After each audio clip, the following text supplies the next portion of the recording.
नमस्कार, मी डॉक्टर कविता राणे. एनडीटीव्ही मराठीच्या करेक्ट कार्यक्रममध्ये आपल्या सर्वांचं स्वागत. भारत आणि पाकिस्तान या दोनही देशांमध्ये निर्माण झालेला तणाव आजही कायम आहे.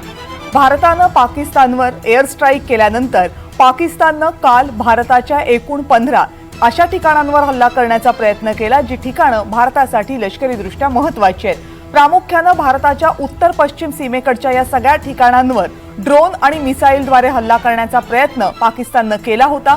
मात्र भारताच्या सुरक्षा प्रणालींनी हा संपूर्ण धोका परतवून लावला. या सगळ्याला उत्तर म्हणून भारतानं आज पाकिस्तानमधल्या विविध शहरांवर त्याच पद्धतीचे तेवढ्याच क्षमतेचे ड्रोन आणि मिसाईल स्ट्राईक केले आणि यामध्ये पाकिस्तानमधल्या अनेक शहरांमध्ये ब्लास्ट झाले. मात्र सगळ्यात महत्त्वाची बाब म्हणजे पाकिस्तानमधल्या लाहोरची एअर डिफेन्स सिस्टीम ही या भारताच्या हल्ल्यामध्ये पूर्णपणे नेस्तनाबूत झाले. याचा अर्थ लाहोरला आत्ता हवाई हल्ल्यापासून कोणतंही संरक्षण नाही. भारतानं ही सगळी माहिती एका प्रेस नोटच्या माध्यमातून दिलेली आहे.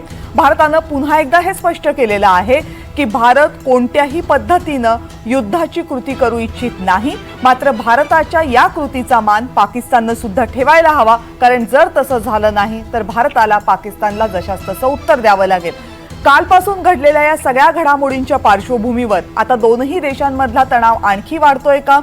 जर पाकिस्तानची एअर डिफेन्स सिस्टीम भारतानं नादुरुस्त केली असेल, न्यूट्रलाइज केली असेल, तर पाकिस्तानचं पुढचं पाऊल काय असेल आणि भारताची पुढची तयारी काय असेल, असे अनेक प्रश्न सध्या प्रत्येक भारतीयाच्या मनामध्ये आहेत आणि याच प्रश्नांची उत्तरं शोधण्याचा प्रयत्न आजच्या या करेक्ट कार्यक्रममध्ये करणार आहोत. त्यासाठी आपल्यासोबत आहेत संरक्षण क्षेत्रामधले विविध तज्ज्ञ. विंग कमांडर वैष्णवी टोकेकर आपल्यासोबत आहेत. वैष्णवी मॅडम नमस्कार, स्वागत आहे आपलं. नमस्कार, थँक्यू. कर्नल सतीश ढगे पुन्हा एकदा आपल्यासोबत आहेत या करेक्ट कार्यक्रममध्ये. ढगे सर नमस्कार, स्वागत आहे आपलंही. आणि संरक्षण विभागाचे अभ्यासक योगेश चकोर आपल्यासोबत आहेत. योगेशजी आपलंही स्वागत.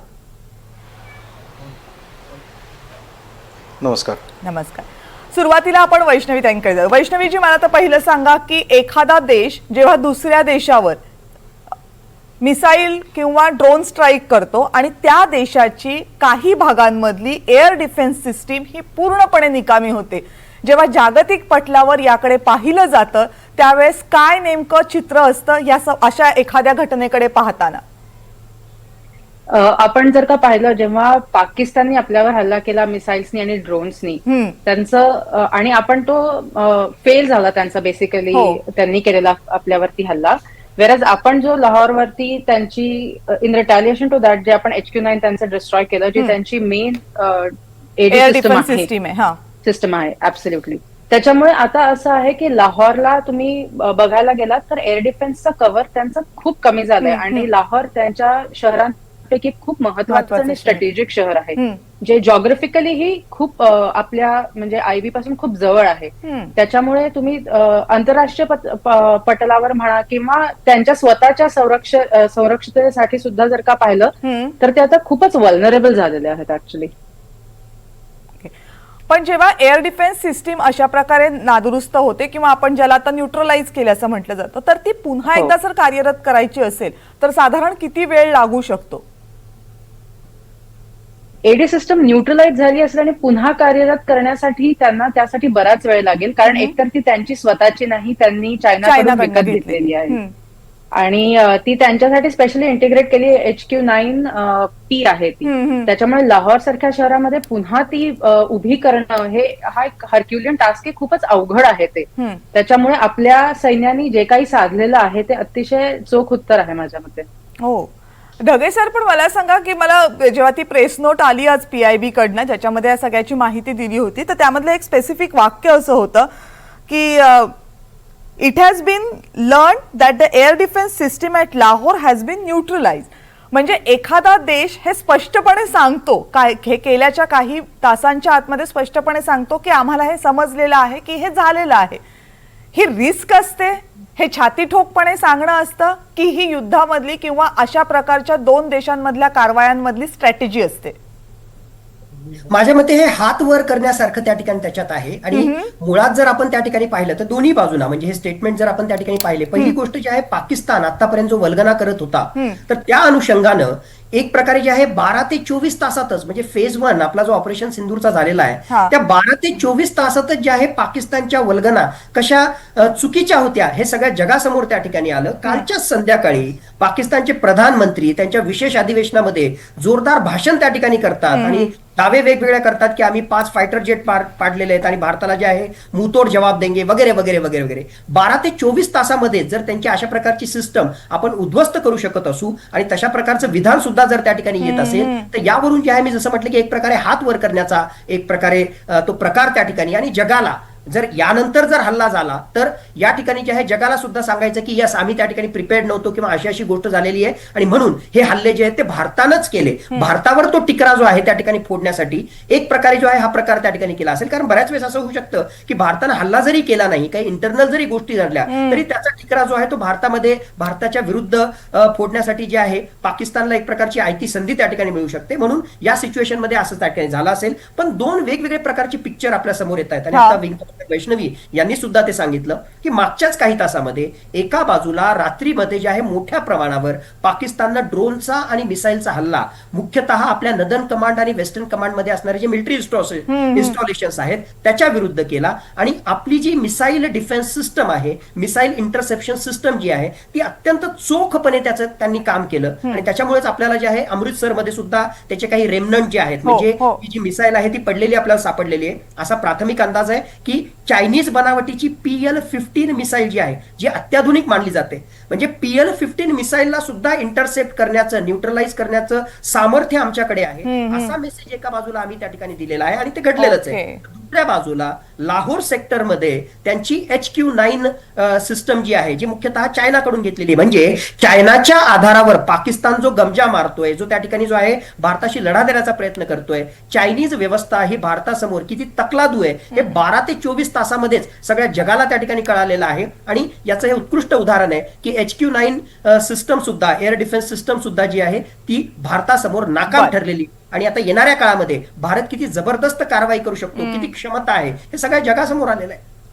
योगेश चकोर आपल्या सोबत आहेत. योगेश चकोर, जे आपण पाकिस्तानच्या HQ-9 बद्दल तर ऐकलं, पण भारताची जी S-400 सिस्टीम आहे, जी एअर डिफेन्स सिस्टीम आपली आहे, तिनं चोख काम बजावलेलं आहे. जवळपास 15 ठिकाणी एअर स्ट्राईक करण्याचा प्रयत्न पाकिस्ताननं केला आणि या सगळ्या ठिकाणचा प्रयत्न तर परतवून लावलेलाच आहे. शिवाय हे सगळं पाकिस्ताननीच केलं या संदर्भातले पुरावे मिळतील असं डेब्रिज सुद्धा आपल्याकडे मिळाल्याची खात्रीलायक आता माहिती आपल्या समोर आहे.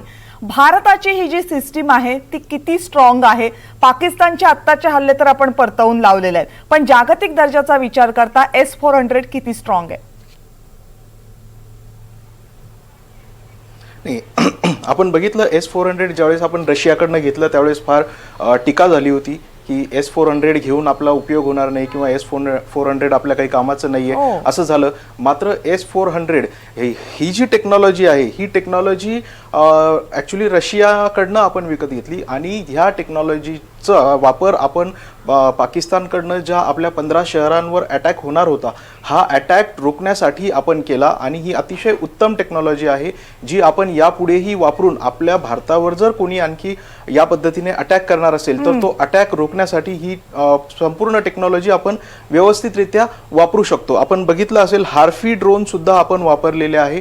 या हार्फी ड्रोनने आपण हल्लेही केले. मात्र S-400 हे अतिशय उत्तम टेक्नॉलॉजी आहे. ही आपण विकत घेऊन त्यावेळेस अतिशय योग्य काम केलेलं आहे आणि आपण ती टेक्नॉलॉजी वेगवेगळ्या ठिकाणी आपण शत्रूचे जे हल्ले असतील ते हल्ले न्यूट्रलाइज करण्यासाठी आपण ही टेक्नॉलॉजी आजपर्यंत वापरत आलेलो आहे. आणि आपण कालही बघितलं असेल की जे 15 शहरांवरचे हल्ले आपण सहज ते हल्ले आपण परतवून लावले किंवा त्यांचे जे हल्ले होणार होते ते आपण त्या ठिकाणी न्यूट्रलाइज केले.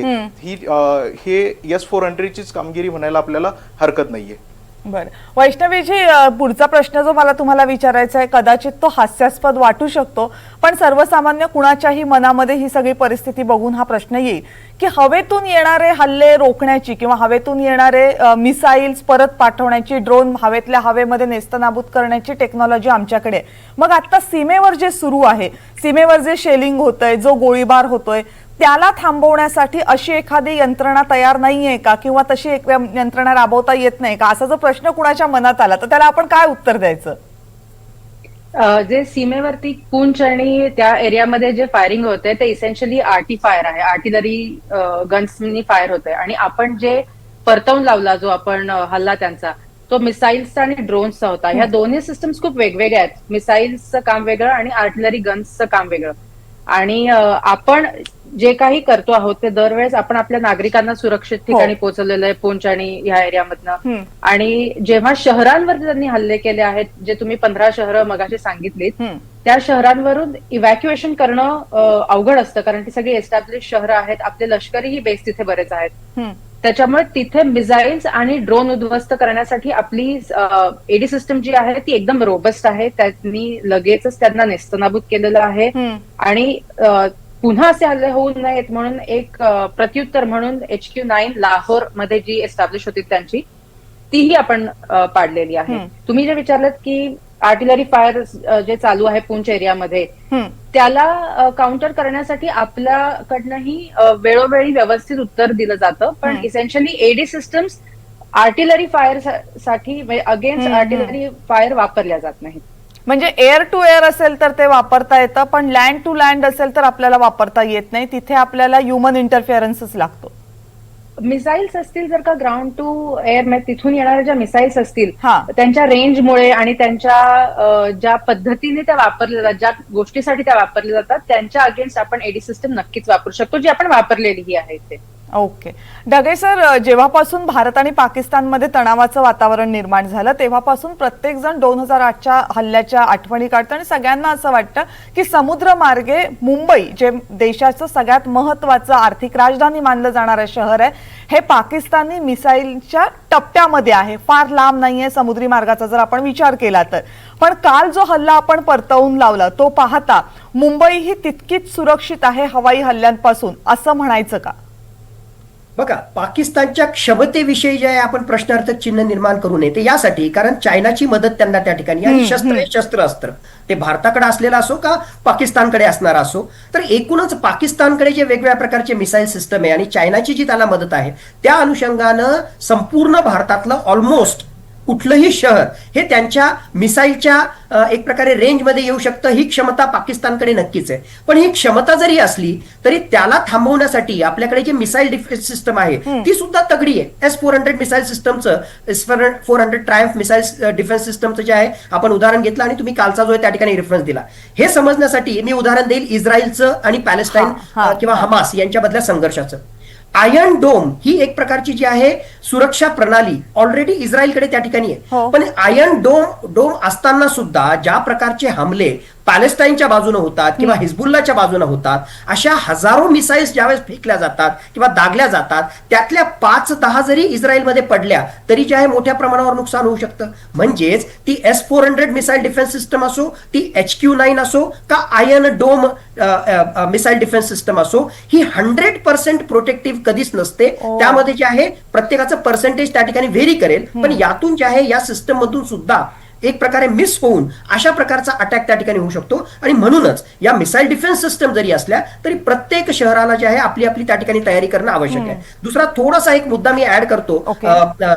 वैष्णवी मॅडमनी ऑलरेडी ते सगळं डिस्कस त्या ठिकाणी केलेलं आहे. तुम्ही जसं म्हटलं की आर्टिलरी फायर आणि एअर डिफेन्स सिस्टम मुळात जे आहे या ठिकाणी ज्याला आपण म्हणतो altitude, height, air defence system जी आहे ती हायर अल्टिट्यूड साठी जे आहे विशेष कामाला त्या ठिकाणी येईल. आणि तुमचा बाकीचा म्हणजे जी फायरिंग ही त्या ठिकाणी होतीये त्याची अल्टिट्यूड, त्याची हाईट ही खाली त्या ठिकाणी असते. दुसरी गोष्ट, एअर डिफेन्स सिस्टम मध्ये जे आहेत वेगवेगळ्या प्रकारचे कॉम्पोनंट असतात. म्हणजे काय, त्या ठिकाणी रडार आहे, त्या ठिकाणी वेगवेगळ्या प्रकारचे सेन्सर आहेत. आणि या सगळ्या सिस्टमच्या माध्यमातून आपण काय करतोय की जे दुश्मन राष्ट्राकडून हवाई मार्गाने येणारे जे जे काही प्रोजेक्टाईल आहेत, मग ते मिसाईल असणार आहे, ते हवाई जहाज असणार आहे, ज्या कुठल्या गोष्टी त्या ठिकाणी आहेत, त्याला आपण आयडेंटिफाय करतो, त्याला आपण ट्रॅक करतो. आणि जर हे आपल्या देशासाठी घातक असेल तर योग्य वेळी रिअल टाइम मध्ये आपण जमिनीवरून जे आहे मिसाईल हिट करून त्याला जे आहे हवेतच नष्ट करतो.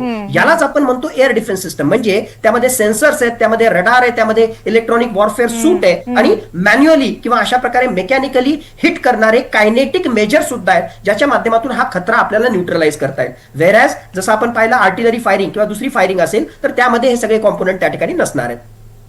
पण तुम्ही आता जे सगळं सांगितलं, वर्णन केलं, त्याच्यामधनं बरीचशी मुलं सध्या व्हिडिओ गेम खेळतात, त्यामुळे त्यांना ह्याचा प्रत्यक्ष अनुभव मोबाईलवर असतो. पण हे प्रत्यक्षात जेव्हा घडतं त्यावेळेस ते फार भयंकर असतं. जेव्हा असं समजतं की एखादं मिसाईल आपल्या दिशेनं आलं, तुम्ही सांगितलं रडार आहेत, सेन्सर आहेत, ते कळलं की आपल्यासाठी धोकादायक आहे आणि मग आपल्याकडनं त्याला नेस्तनाबूत करण्यासाठी मिसाईल डागलं जातं.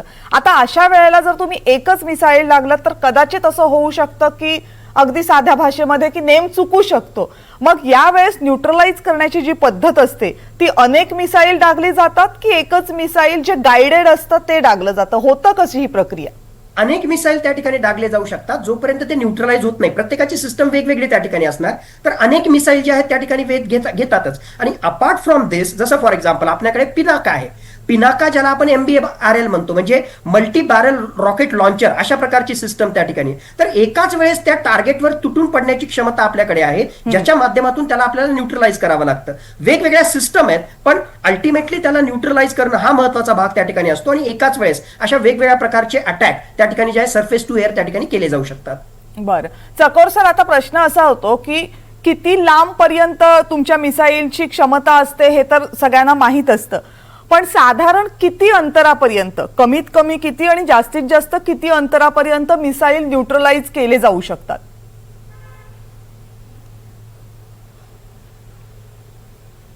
बरोबर आहे. आपल्या वेगवेगळ्या मिसाईलची क्षमता वेगवेगळी आहे. म्हणजे कुठलंही मिसाईल असेल तर त्याची क्षमता वेगळी आहे. एखादं मिसाईल असेल की ते 50 किलोमीटरच्या अंतरापर्यंत आलेला जो एखादं शत्रूचं मिसाईल असेल तर त्याला न्यूट्रलाइज करू शकतं. तर अगदी आपण 500 किलोमीटर पर्यंतच्या पल्ल्याचे सुद्धा मिसाईल आपण न्यूट्रलाइज करण्याची क्षमता असलेली टेक्नॉलॉजी आजही आपल्याकडे आहे. आणि जसं ढगे सरांनी सांगितलं की भारताच्या पाकिस्तानच्या कुठल्याही क्षमतेवर प्रश्न निर्माण करू नये, कारण त्यांना चायनाची मदत आहे. त्याचप्रमाणे आपण सुद्धा आपल्याही क्षमता इतकी आहे की आपण चायनाचे सुद्धा टेक्नॉलॉजी डिस्ट्रॉय केली आहे. इव्हन 1971च्या युद्धाचा जरी आपण इथे दाखला घेतला तर आपण PNS गाझी सुद्धा डिस्ट्रॉय केली, जी पाकिस्तानला कुठल्या तरी एका देशाने गिफ्ट केलेली होती. त्याचप्रमाणे चायनाने ही जी टेक्नॉलॉजी त्यांना पाकिस्तानला दिली होती, जी त्यांनी लाहोरमध्ये त्यांच्या एस्टॅब्लिशमेंटमध्ये डेव्हलप केलेली होती, ती आपण उद्ध्वस्त करण्याची ताकद ठेवू शकतो. आणि आपल्याकडे अशी विविध टेक्नॉलॉजी आहे की कुठल्याही कितीही लांब पल्ल्याचं जरी एखादं मिसाईल आपल्यावर आलं तरी आपण त्याला न्यूट्रलाइज करण्याची ताकद ठेवू शकतो. आणि ती ताकद आपण कालच्या हल्ल्यामध्ये दाखवून दिली, आजच्या हल्ल्यामध्ये आपण दाखवून दिली. S-400ने त्यांचे सगळे मिसाईल जे आहे आपण न्यूट्रलाइज केलेले व्यवस्थितरित्या. वैष्णवी मॅडम, तुमच्या बोलण्यामध्ये, ढगे सरांच्या बोलण्यामध्ये आणि चकोर सरांच्या बोलण्यामध्ये सुद्धा चायनाचा उल्लेख वारंवार आला, वेगवेगळ्या संदर्भांनी आला. मगाशी जो प्रश्न मी ढगे सरांना विचारला होता की भारतानं जे ते वाक्य ऍड केलेलं आहे की आम्ही बहुधा लाहोरची सिस्टीम, एअर डिफेन्स सिस्टीम ही न्यूट्रलाइज केलेली आहे, हेच सांगण्याचा प्रयत्न आहे. सिस्टीम कुणाकडूनही घ्या, आमची इतकी ताकद आहे की ती न्यूट्रलाइज करू शकतो. पाकिस्तानची केलेली आहे पण इशारा चायनाला आहे. जेव्हाही हे प्रेस रिलीज निघतं, गव्हर्नमेंट कडून ऑफिशियल न्यूज निघते, त्याच्यामध्ये सर्वप्रथम तर ते हे सांगतात की आम्ही जर का त्याच्यामध्ये लिहिलंय की आम्ही ती न्यूट्रलाइज केलेली आहे, हा तुम्ही म्हणला तसा एक खूप स्ट्रॉंग मेसेज आहे. फक्त पाकिस्तानसाठी नाही तर पूर्ण जगासाठी, चायना म्हणा, पाकिस्तान म्हणा, पूर्ण जगासाठीच आहे की जर का आमची इच्छा झाली किंवा आमच्यावरती तुम्ही असे अटॅक कंटिन्यू केले तर आम्ही एक हे उदाहरण म्हणून तुमचं एक एडी सिस्टम आम्ही डिस्ट्रॉय केलेली आहे. आणि जर का हे कंटिन्यू, आणि त्याच प्रेस रिलीज मध्ये अजूनही लिहिलेलं आहे की जर का हे असंच कंटिन्यू राहिलं तर त्याच अमाऊंटचा हल्ला आम्ही परतवूनही लावू शकतो किंवा तसाच हल्ला आम्ही करूही शकतो. सो हे एक अतिशय चपखल असं स्टेटमेंट आहे, फक्त पाकिस्तान किंवा चायनासाठी नाही, पूर्ण जगासाठीच, की आम्ही टेररिझमला अजिबात एंटरटेन करणार नाही. जिथे जिथे गरज पडेल, जशी जशी गरज पडेल तसं तसं आम्ही प्रत्युत्तर देणारच. बर, सतीश ढगेजी, कालपासून एक गोष्ट सातत्यानं दिसते, म्हणजे जी आधीच्या एअर स्ट्राईक पेक्षा किंवा आधीच्या भारत पाक मध्ये जेव्हा जेव्हा तणावाचं वातावरण झालं त्याच्यापेक्षा आपल्याला खूप वेगळी जाणवते. म्हणजे एअर स्ट्राईक केला, 10 तासांच्या आत प्रेस कॉन्फरन्स घेतली, आम्ही सांगितलं. बऱ्याच वेळेला पाकिस्तानचं असं होतं की भारतानं काही केलं की आधी सांगायचं आम्ही त्यांनी काही केलेलंच नाहीये, आणि जर ते केलं असं मान्य करायचं असेल तर सांगायचं नुकसान कमी झालं. यावेळेस भारताने तशी कुठली संधीच दिली नाही, 10 तासांच्या आत ती संधी पाकिस्तानकडनं हिरावून घेतली. त्याच्यानंतर काल जे काही झालं झालं, ते जे ड्रोनचे हल्ले झाले, तेव्हा सुद्धा पाकिस्तानचं असं हळूहळू म्हणणं होतं, एखाद दुसरा अधिकारी समोर येऊन म्हणत होता की हे भारतानं केलं असेल, आणि आज भारतानं सरळ पत्रकार परिषद घेतली, प्रेस रिलीज घेतली आणि सरळ सांगितलंय की हो एवढं आम्ही केलेलं आहे आणि याला कारण हे आहे. स्ट्रॅटेजी भारताची स्पष्टपणे बदलताना दिसते. नक्कीच. बाप दाखव नाही तर श्राद्ध कर, ही मराठी म्हणजे ना नेमकं त्याच प्रकारे भारताचं लष्कर काम करताना त्या ठिकाणी दिसतंय.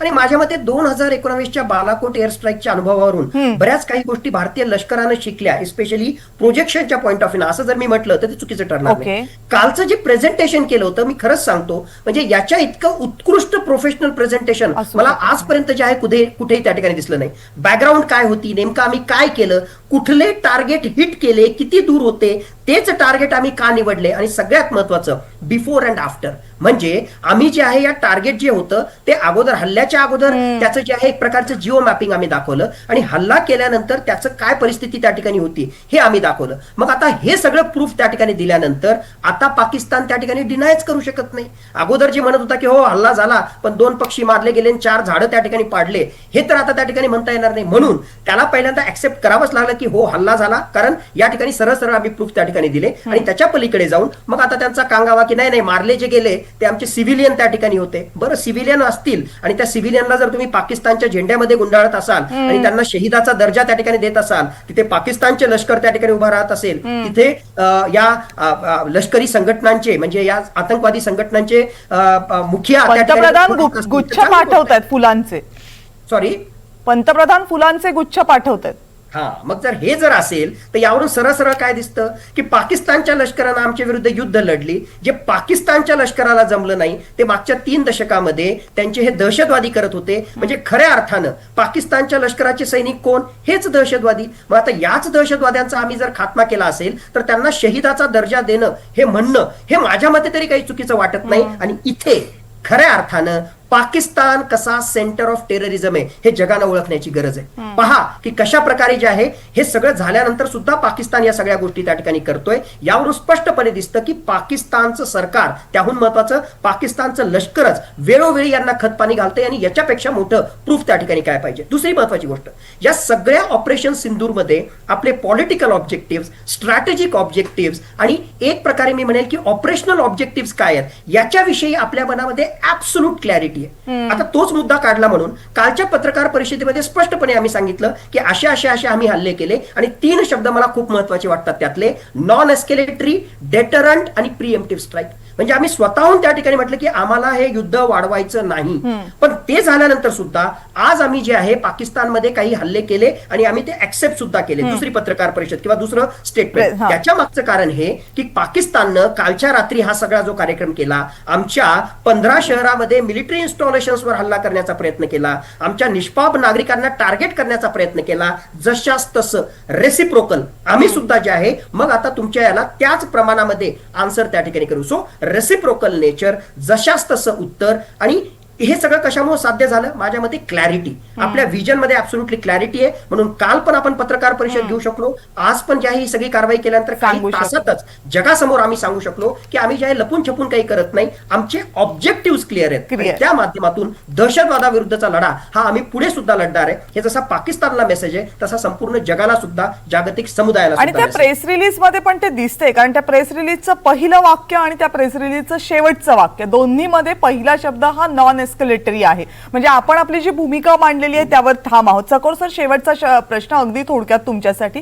जेव्हा भारत आणि पाकिस्तानमध्ये अशी तणावाची परिस्थिती येते त्यावेळेस सीमेवर तर आपण सज्ज असतो, पण प्रश्न हाही असतो की देशांतर्गत काय परिस्थिती आहे. यावेळेस आपल्याला जे दिसतंय ते जनमत सरकार जी पावलं उचलते त्याच्या बाजूने तर आहेच आहे, पण सर्वपक्षीय पाठिंबा सुद्धा सरकारला मिळतोय. मोठी जमेची बाजू आहे ही. हो, सर्वपक्षीय पाठिंबा सुद्धा सरकारला मिळतोय. देशांतर्गत परिस्थिती आपली अतिशय स्थिर परिस्थिती आहे. कुणीही कुठल्याही प्रकारचं वक्तव्य करत नाहीये. इवन आपण विरोधी पक्षालाही बघितलं तर मगाशी त्यांनी पत्रकार परिषद घेऊन त्यांच्या अंतर्गत बैठका घेऊन सांगितलं की आम्ही मोदी सरकारला या संदर्भात संपूर्ण रीतीने पाठिंबा देत आहोत. त्याचप्रमाणे काही दिवसांपूर्वी अगदी काँग्रेस सरकारने त्यांच्या सगळ्या नेत्यांनाही दम भरला होता की पत्रकार परिषद किंवा मीडियासमोर वक्तव्य करताना थोडं तारतम्य बाळगलं पाहिजे. यासाठी आपण हे लक्षात घेतलं पाहिजे की आज सरकारला चारही बाजूने पाठिंबा होतोय. म्हणजे अगदी आपण विरोधी पक्ष म्हणूया, आपण इतर भारतातले विविध धर्म असतील त्या धर्मांच्या लोकांकडनंही सगळा पाठिंबा होतोय आणि भारतातले जेही काही इतर गोष्टी असतील त्या सगळ्यांकडनं सरकारला पाठिंबा होतोय आणि यामुळे सरकारचं मॉरल जे आहे ते खूप उंचावलेलं आहे आणि कुठल्याही परिस्थितीत सरकार आणि त्यांच्यासोबत भारतीय लष्कर आहे याला प्रत्युत्तर देणार. अंतर्गत स्थिती जी आहे ती भारतीयांनी अतिशय सौम्य ठेवली पाहिजे. कुठल्याही प्रकारचं वक्तव्य यांनी करायला नको, कुठल्याही प्रकारचे व्हिडिओ, कुठल्याही प्रकारचे मेसेज व्हायरल करायला नको, जेणेकरून भारतीय लष्कराचं बरोबर. म्हणजे समाजामध्ये सुद्धा अंतर्गत तेढ नको आणि लष्कराचं मॉरल डाऊन होणार नाही आणि हे सगळ्यांसाठीच गरजेचं आहे. अर्थात युद्ध हा कोणत्याही समस्येवरचा उपाय नसतो हे समजण्या इतपत जगानं पुरेसा संहार बघितलेला आहे. त्यामुळे आता या क्षणाला सुद्धा ही चर्चा करताना आपल्या कुणाच्याही मनामध्ये असं नाहीये की ही परिस्थिती एस्केलेट व्हावी. भारत सरकार सातत्यानं तेच सांगते, भारताचं लष्कर सातत्यानं तेच सांगते. मात्र हे सगळं होत असताना एका सार्वभौम देशाला आपलं सार्वभौमत्व सुद्धा टिकवायचं असतं आणि आपल्या नागरिकांचं संरक्षण सुद्धा करायचं असतं. जीवाचं, मालमत्तेचं रक्षण करण्यासाठी आपण सज्ज आहोत हा संदेशही द्यायचा असतो. आत्ताच्या घडीला भारत जे करतोय ते तेवढंच आहे. फक्त यात होणारी जीवितहानी यापुढे टळावी. आपले नागरिक, आपले सैनिक यांची जीवितहानी जितकी टाळता येईल तितकी टाळण्यासाठी आपला प्रयत्न आहेच आहे. पण आपल्या शेजारी देशांना जर हे मान्य केलं तर ही सगळी परिस्थिती तणावमुक्त होईल आणि कदाचित दोनही देशांसाठीचे पुढचे मार्ग सुकर होतील. आपण सगळेजण या चर्चेमध्ये सहभागी झालात आणि स्पष्टपणे आपापली मतं तर मांडलीत. शिवाय इतक्या महत्त्वाच्या आणि किचकट विषयांबद्दलची माहिती सोपी करून सांगितली त्याबद्दल आपल्या सगळ्यांचे मनपूर्वक आभार.